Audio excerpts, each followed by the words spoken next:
como definir a juventude hoje.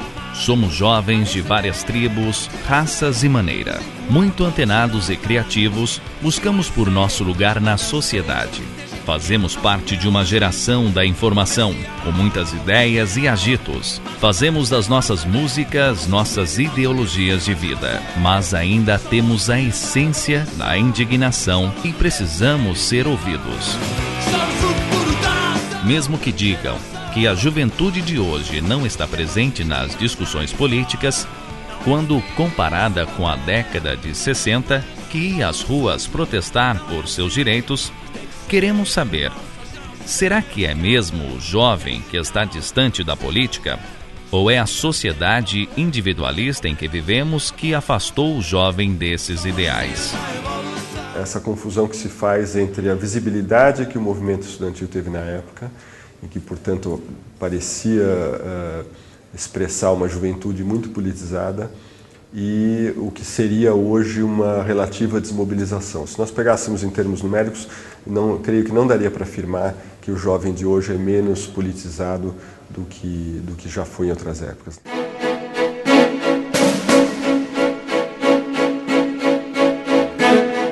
Em 1968 foi um ano histórico de intensas transformações no mundo. Vivia-se um momento pós-Segunda Guerra Mundial e uma intensa corrida armamentista entre Estados Unidos e União Soviética. Foi também o ano dos movimentos da Woodstock, dos movimentos de contracultura, com os hippies da Flower Power, ano da repressão sexual, dos movimentos feministas, do uso ilimitado de drogas, mas também marcado pela revolta contra o assassinato do líder negro Martin Luther King e dos movimentos estudantis que marcaram o mundo, como Primavera de Praga. No Brasil, o golpe militar de 64 regia a ditadura militar. Impulsionados por um sentimento libertário contra o autoritarismo, jovens saíram às ruas para protestar, usando a música, o teatro e os jornais alternativos como formas de manifestação. Os movimentos libertários estavam ocorrendo no mundo inteiro, principalmente em Paris, em maio de 68 em Paris, depois em alguns outros países da Europa, como Alemanha, Itália e até nos Estados Unidos, porque foi um momento de muita mobilização contra a guerra do Vietnã nos Estados Unidos. Todos esses elementos estavam presentes, mas você não pode dizer que propriamente o movimento no Brasil assumiu essa ideologia desses países. O movimento de 68 no Brasil, na verdade, tinha começado no ano anterior, em 67, com uma série de passeatas que ocorreram em São Paulo, principalmente, mas também no Rio, no sentido de reivindicação da liberdade, de luta pela liberdade, luta de diminuição do regime autoritário, de derrota do regime autoritário e de substituição do regime autoritário por um regime de tipo democrático. Era um momento, eu costumo dizer, eu preciso ressaltar, era uma situação limite, um momento muito especial que você tinha a ditadura se implantando com tortura, com censura, com tudo aquilo, e você do lado, enfim, da sociedade, né, com toda a sociedade do bem, né, tentando resistir a essa pressão das forças realmente arbitrárias, enfim. Algumas vezes era divertido, outras vezes era chato, né, porque você levava uns cacetes, apanhar nunca foi bom. A agitação em si atraía muita gente, por exemplo, muitos secundaristas iam lá, porque aquilo era uma espécie de aventura. Mas isso era um aspecto secundário da gente, né? Quer dizer, o negócio das manifestações, a gente realmente tinha uma política para o Brasil. A maior parte das vanguardas estudantis, não dos estudantes, era socialista, queria mudar o mundo. E então aquilo era parte de um processo que a gente achava que ia realmente mudar a vida da gente no sentido mais geral.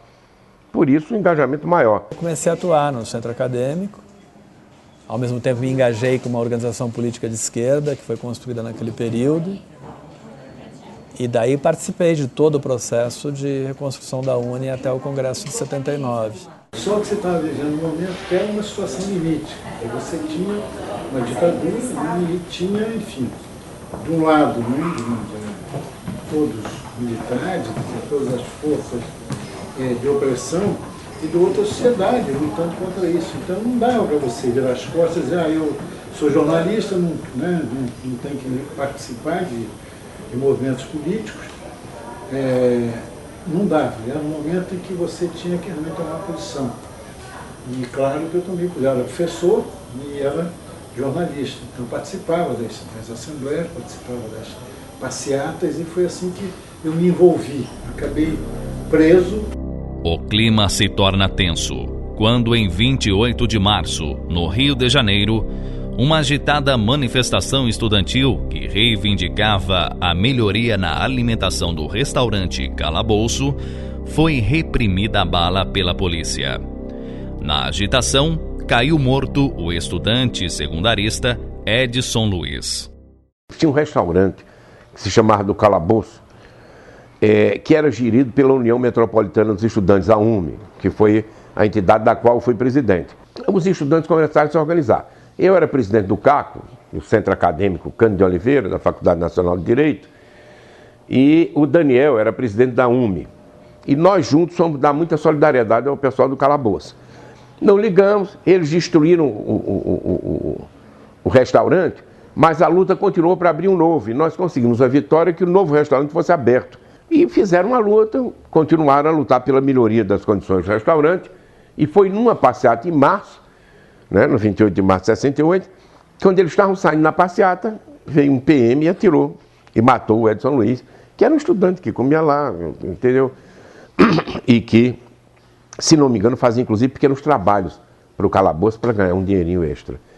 O Edson morreu nessas circunstâncias, os estudantes não deixaram a polícia levar o cadáver, levaram o cadáver para a Assembleia Legislativa, que naquela época era na Cinelândia, onde hoje é a Câmara dos Vereadores.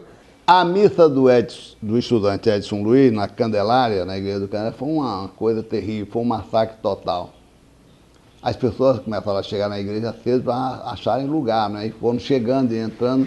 Mas logo depois a polícia, eu me lembro que nós, jornalistas, estávamos trepados no terceiro andar do edifício da Oeste. E a cavalaria aí começou a chegar, destruindo tudo. E aqueles que estavam no chão, aqueles que não chegaram na hora, bem antes para entrar, foram massacrados. Senhoras, moças, crianças, velhos. Tem fotos mostrando a destruição. A cavalaria era impiedosa, chegava destruindo tudo, e com baioneta também.